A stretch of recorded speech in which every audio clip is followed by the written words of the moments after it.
Osibyota nategwe omulungi achekumide ku channel eya Fatuma Sulaiman kwebaza jona mukwano gwe omulungi jotusako engalo ate nebaza ne mukama katonda amukunkumide gwe omulungi wange munnange gwe eyakategatako munaye tukusaba obere part of the family nga you subscribing ku channel eno nyige wali ekigambo subscriber onyige ne notification bell munnange ojja kuberanga ate information bwe fuluma notification ejja ku simu yo comment section nate munnange nayo eberawo wansawo sobola ogenda maaso n'obuuza ekibuuzo kyonna nenkunyonyola bulungi ekyo kyonna kubanga omulimu gwange kukuwa the best information.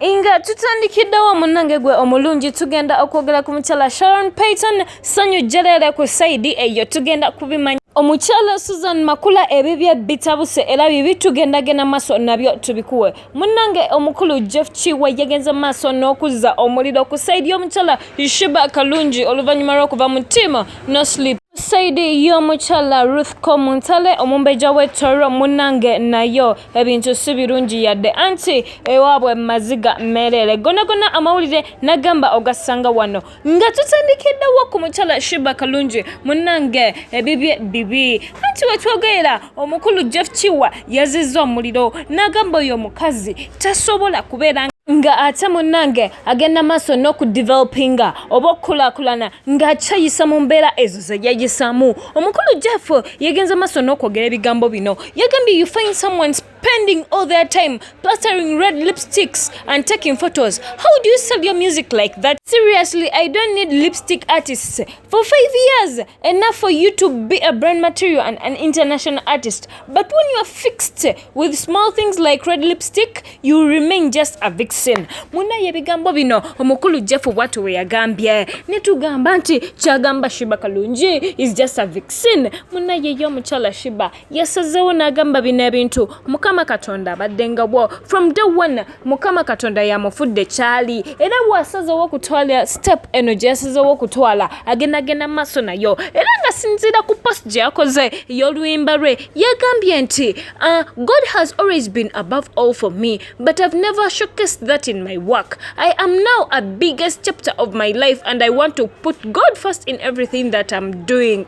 Munayo mukyalo yo post yengo bw'ogirabye yeyongerayo omukyalo ono wetwogera ina kayimba kagendo fulumya akayimba kano kamanyikiddwa nga mukama nyamba munayalajanira katonda agamba wano webituuse mukama katonda wange nkwetaaga ebinava ku saidi yo munange gwe omulungi nayo tujja bea tubikuwa kubanga we nagamba njagala okuddamu okujjukiza nti bano babiri bayinza obutavaayo buli omu nagamba munne face to face wabula ebigambo bye bayisiŋŋanya buli omu biragira ddala nti something somewhere it went wrong nga tuvuddeyo egyo ne tugendako ate ew'omukyala Susan Makula munnange omukyala ono wetwogera ebyo byeyongera kwesikula anti emabegako okutandikira ddala yagenza maaso n'agamba munne gwe bakula naye wali ali ku Salt Media ku Salt TV n'amugamba nti musiru yamuga you stupid ekigambo ekyo kya raisinze omuliro mungi abantu ne batandika okugamba omukyala ono olw'okuba yafumbirwa pasita yetandise n'okubeera nga abantu abajoga bw'atyo abajolonga bw'atyo ekintu kyakoze kibi era abantu ne basaba ne UCC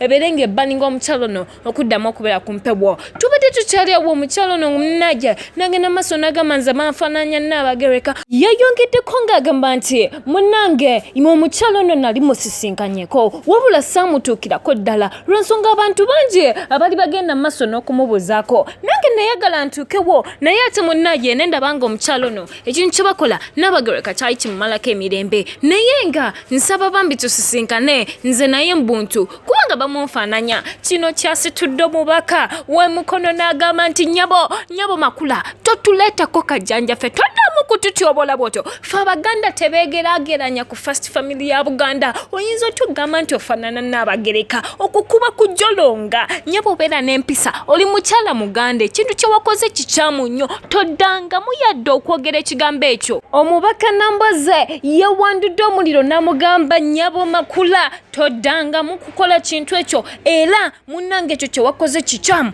first family eya Buganda ebeera ya Buganda muno mwe mugwa kabaka abalangira n'aba Nabambeja awamu ne Nabagereka Todangamu okwogera ekigambo ekyo oba sekyo munnaye ffe ogenda kutufunamu obuzibu era munnaye ne ba social media in-laws nabo bawandudde omuliro ne bamugamba kyekyo tomufaanana yadde era Todangamu okumwefaananyiriza. Inga joyongeddeyo nate munnange gwe omulungi akyali naffe ku side y'omukyala Sharon Peyton. Ono omukyala mu kusooka twomulaba nga dancer. She was a vixen ng'agenda maaso n'okuzinira mu videos ez'enjawulo. Wabula oluvannyuma yagenda maaso n'afulumya n'ennyimba eselebu ab'enjawulo nga muno mwe muli ne FIFA Maker. Omukyala ono we twogera ye COVID tamuyisiza bubi anti ebibala tubirabye. Omukyala ono she's gonna be a mother soon. We twogera ebifaananyi byagenze maaso n'okuyita era ne bituuka ku deski yaffe ng'omukyala ono munnange expecting baby we asookera ddala. Omukyala ono yabaddemu ne baabwe era n'agenda maaso n'agamba I just can't wait to be a mother. Munnange Sharon Peyton, congratulations to you my dear. Era munaye tukwagaliza birungi byerere. Thank you for choosing to add another life on earth. Era nga tusaba byonna byonna bitambule bulungi nnyo nnyini ddala nga tugenze ku saidi ye munnange munnaye ne bivaayo si birungi anti ex w'omukyala omumbeja wa Toro omukyala Ruth Komuntale bawe munnange yafudde. Omwami ono yali yagenda maaso n'okubeera nga yanjula omukyala ono wali mu Toro Kingdom wabula agatuuse ku deski yaffe gali nti omwami ono bambi yasangiddwa mu buliri nga afudde. Omwami ono yali yamuvinga on era n'afuna omukyala omulala bano basobola okugenda maaso ne bazaala n'omwana era nga bwe twogera omukulu ono ayogerwako kati bambi mugenzi. Omwami ono yali yagenda maaso bambi n'akyalira ddala era yali amanyikiddwa yadde nga tebyetambula bulungi era bagenda maaso n'okukyawagana. Omwami ono bwe yafuna omukyala omulala bagenda maaso ne bazaala ate munaye omwana gwe yalese nga muto ddala wa mwaka gumu gwokka. Abafamili ye ab'enjawulo bagenze maaso ne bakonfaminga nti kituufu omwami ono yasangiddwa mu buliri munaye ng'ate Mukama Katonda amuyise. Katusabe bambi Mukama Katonda omwoyo gwo agulamuze kisa kubanga omwami ono abamusisinkanyeko bagamba nti bambi he was a very humble person. Munnange omwoyo gwo Omukama Katonda agulamuze kisa. That was all for today munaye siba bulungi era weraba gwe.